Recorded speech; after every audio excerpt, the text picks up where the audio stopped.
Mesdames, Messieurs, bonjour. Le sommaire de ce journal. Le port du masque est obligatoire pour tous citoyens en République du Bénin en cette période de coronavirus. Les populations respectent-elles encore le port du masque en tout lieu? La réponse dans ce journal.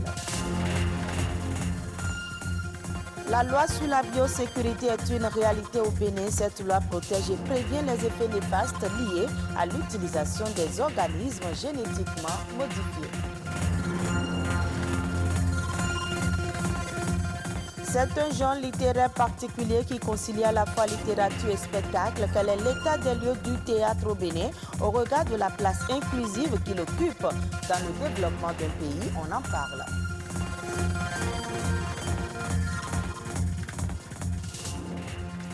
Merci de votre fidélité. La COVID-19, on en parle toujours. De nouveaux cas de contamination et de décès dus au coronavirus continuent d'être enregistrés au Bénin. Le mal continue de se propager à une vitesse exponentielle. Les mesures barrières restent d'actualité, surtout le port du masque qui est obligatoire. Au regard de l'évolution de la crise sanitaire, les populations de Cotonou et d'Abomey-Calavi respectent-elles toujours le port du masque en tout lieu? Une équipe de la rédaction de BP24 a sillonné quelques lieux publics. Voici le reportage de Émile Azokota et Patrick Adjagbodjou.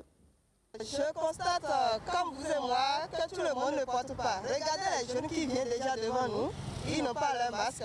Le port de masque obligatoire contre la pandémie du moment, le coronavirus. L'une des mesures barrières fortement redoutées dans les marchés, les lieux publics et même dans les quartiers. Nous sommes ici à Godomé, commune d'Abomey-Calavi. Notre caméra surprend ces deux dames qui s'apprêtent à être remorquées par ce conducteur de taxi-moto. La jeune fille n'éprouve aucune gêne à ne pas porter son masque en cette période de pandémie. Tout le monde ne croit pas que la maladie existe. Tout le monde ne croit pas. Malgré les sensibilisations, tout ce qui se passe, les gens ne croient pas. Ils attendent qu'un de leurs proches meure de ça ou un exemple avant de croire. Mais c'est dommage, c'est vraiment dommage. Masque sous le menton, le temps de s'aérer le visage ou de faire autre chose. Un geste qui rend, selon les spécialistes, le masque inefficace contre le coronavirus. Dans l'espace public, tout comme dans les quartiers, certaines personnes circulent sans porter le masque de protection. Souvent, beaucoup de gens ne portent pas dans les ruelles. Mais si c'est pour sortir pour aller en ville, on voit plus les gens, la majorité des gens portent. Mais dans les ruelles, peu de gens le portent. Et aussi, il y a des gens qui ne portent pas parce qu'ils disent qu'ils ont du mal à respirer. Il y a des gens qui se disent si je ne porte pas, on va m'attraper. C'est ça qu'ils portent ça. Mais d'autres ont vraiment pris conscience que la maladie existe réellement. La maladie liée au coronavirus existe bel et bien au Bénin, selon les statistiques évolutives données par le gouvernement. Au marché d'Antokpa, tout porte à croire qu'ici, le respect des mesures barrières est facultatif. Le port de masque obligatoire est loin d'être une priorité pour certains clients et commerçants. Beaucoup d'entre nous, on se dit non, la maladie n'existe pas, ce n'est pas pour les Africains. Et puis souvent, on voit qu'ils mettent les masques sous le menton ou bien sur le front. Et ce n'est pas vraiment ça qui va arrêter la maladie. Sur les pavés qui mènent à la mosquée centrale du quartier Aïguedo, des fidèles musulmans marchent allègrement, les uns collés aux autres, sans respecter la distanciation sociale et le port obligatoire du masque de protection. C'est des gens qui jusqu'à présent ne comprennent pas que non seulement ils se protègent, mais également ils protègent les autres. Face à ce constat qui a engendré l'augmentation des cas positifs confirmés au coronavirus, des voix s'élèvent et appellent à la répression pour non-respect des mesures barrières. Ceux qui ne veulent pas se protéger pour des dangers et ils nous mettent aussi en danger. Ils mettent ceux-là qui se protègent en danger. Je crois qu'il faut aller à la répression. À la répression, ce n'est pas seulement ceux qui sont véhiculés ou bien motorisés. Il faut commencer par interpeller peut-être ceux qui même sont en circulation, qui ne sont pas sur moto et tout, les piétons. Le coronavirus, une maladie contagieuse et mortelle. Selon les spécialistes de la santé, il faut que chaque personne, notamment les personnes vulnérables, reste vigilante et applique strictement les gestes barrières. C'est de la responsabilité de chacun que dépend la victoire sur le coronavirus. Parlons maintenant environnement. Le Bénin dispose désormais d'une loi sur la biodiversité adoptée par les députés à l'Assemblée nationale. Cette loi vient mettre fin au vide juridique créé par la fin des moratoires sur la manipulation et l'utilisation des organismes génétiquement modifiés et leurs produits dérivés. Luc Martin Roncanry, expert en biosécurité, nous parle de l'opportunité de cette loi sur la biosécurité. La biosécurité elle-même se définit comme étant l'ensemble des mesures politiques, juridiques, administratives, socio-économiques, techniques, scientifiques qui visent à protéger, n'est-ce pas, ou à réduire ou éliminer, si vous voulez, les risques potentiels liés aux organismes génétiquement modifiés. Et donc, la loi, l'instrument international sur les OGM pour protéger justement contre ces risques éventuels, qui est le protocole de Cartagena, a prescrit aux pays parties de ce protocole de prendre une loi nationale pour définir par eux-mêmes les modalités par lesquelles ces précautions dont je viens de parler peuvent être prises. Voilà pourquoi une loi nationale. Tout ce qui concerne la fabrication des OGM, le stockage des OGM, la dissémination des OGM, le transport des OGM, la manipulation des OGM, l'utilisation des OGM, le transport des OGM, la loi doit pouvoir prévoir des dispositions par rapport à tout ça. Le Bénin a accusé quelques retards liés à ces deux moratoires de 2002 à 2013. Maintenant, il rattrape la situation. Mais il ne suffit pas de prendre la loi. Moi, je pense que l'urgence aujourd'hui est la mise en place du cadre institutionnel.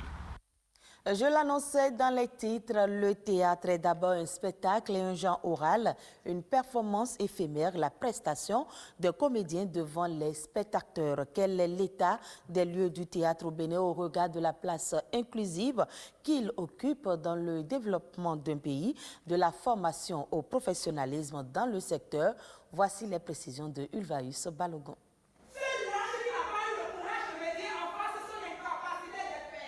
C'est un spectacle, un genre oral, une performance éphémère composée d'exercices vocaux et de gestuels d'un comédien devant des spectateurs.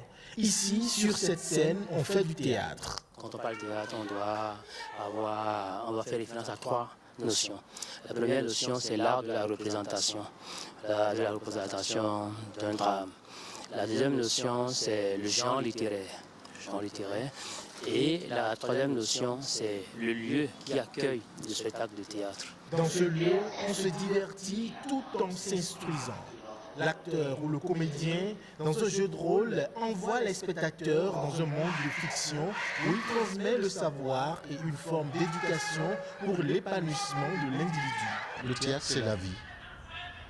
C'est la représentation de la vie autrement, telle que l'artiste veut la voir, telle que l'artiste la conçoit. Métier pour certains, passe-temps pour d'autres, la pratique du 4e art au Bénin est aujourd'hui partagée entre une sorte de léthargie et une quête de professionnalisme. Pour les professionnels qui pratiquent le théâtre au quotidien, on peut dire que le théâtre souffre un peu du fait qu'il y a très peu de créateurs aujourd'hui.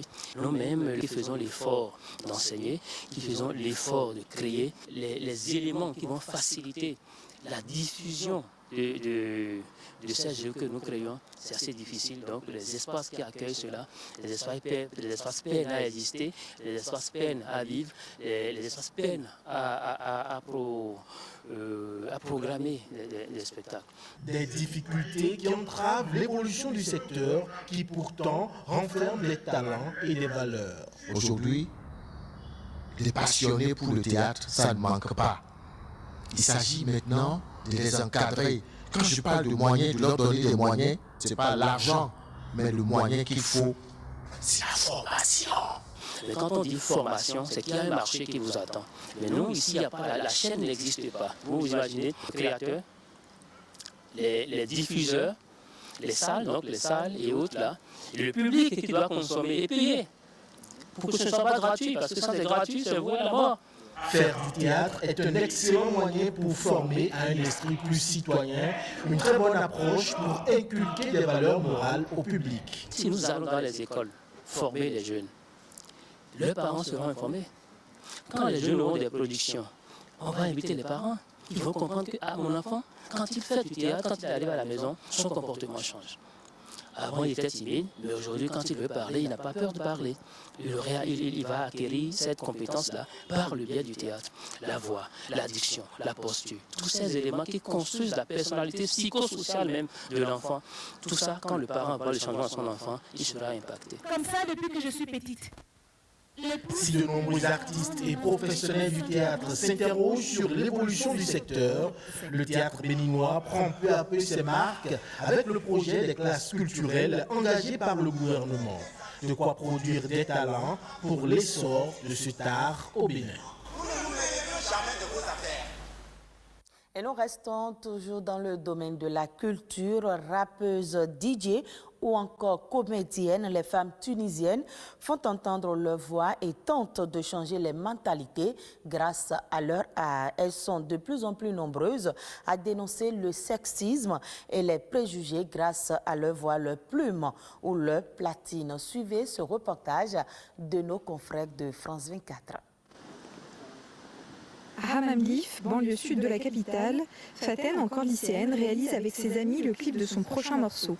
Cette jeune rappeuse, alias FBK, parle dans ses chansons d'amour, de sujets de société, mais elle n'hésite pas aussi à faire allusion au sexisme. Ces punchlines sont souvent une réponse à ses détracteurs. Dès que je publie une nouvelle chanson, il y a des commentaires négatifs du genre « retourne à la cuisine » ou « va laver la vaisselle ». L'art reste de l'art. Par exemple, personne ne va voir une fille qui part en lui disant « arrête, c'est un truc de garçon ». En Tunisie, les femmes ont plus de droits que dans d'autres pays du monde arabe, mais il y a encore du chemin à parcourir. La création culturelle est pour beaucoup un moyen de mener encore des combats face aux préjugés conservateurs et aux tabous. C'est le cas de Fatma Feli, femme de théâtre. Dans sa pièce, elle évoque ses inquiétudes dans un contexte politique et social instable. Je sens qu'il y a une régression, je sens la peur, je sens l'inquiétude, car rien n'est stable. Et c'est peut-être pour le mieux et plus important, car cela peut nous amener à revoir ce qui ne va pas et faire les choses autrement. Et pour construire de nouvelles bases, certaines commencent par les platines de DJ. À la Fabrique, un espace culturel associatif, ces jeunes filles se retrouvent chaque week-end pour apprendre le DJing, un autre art dominé par les hommes. On est en train de perfectionner les transitions, puisque c'est leur deuxième mois. Donc si on crée un espace rien que pour les filles, et elles voient qu'il y a d'autres filles qui sont intéressées par faire cette discipline artistique, et elles vont sûrement s'encourager. S'encourager et aussi bâtir une nouvelle génération dans un pays qui continue ses avancées. En 2017, une nouvelle loi a vu le jour pour lutter contre les violences faites aux femmes. Au Cameroun, le fonds de pension affiche un résultat net de 72,3 milliards de francs CFA en 2020. La Caisse nationale de prévoyance sociale maintient ainsi son résultat net au-dessus de la barre des 70 milliards de francs CFA pour la deuxième année consécutive. Selon les données financières de l'entreprise consultée, cet indicateur est continuellement à la hausse, parfois de façon exponentielle depuis l'année 2016. Mais en dépit des augmentations des charges dans un contexte réduction des recettes, le Fonds de pension du Cameroun a pu remplir ses missions au cours de l'année 2020, parfois avec des résultats plus probants qu'en 2019. La CNPS est également classée parmi les entreprises à capitaux publics présentant un risque pour le budget de l'État à cause d'un endettement jugé élevé. Et ce sera tout pour ce journal que vous pouvez suivre à nouveau sur le www.ortb.bj. Merci à vous de nous avoir suivis.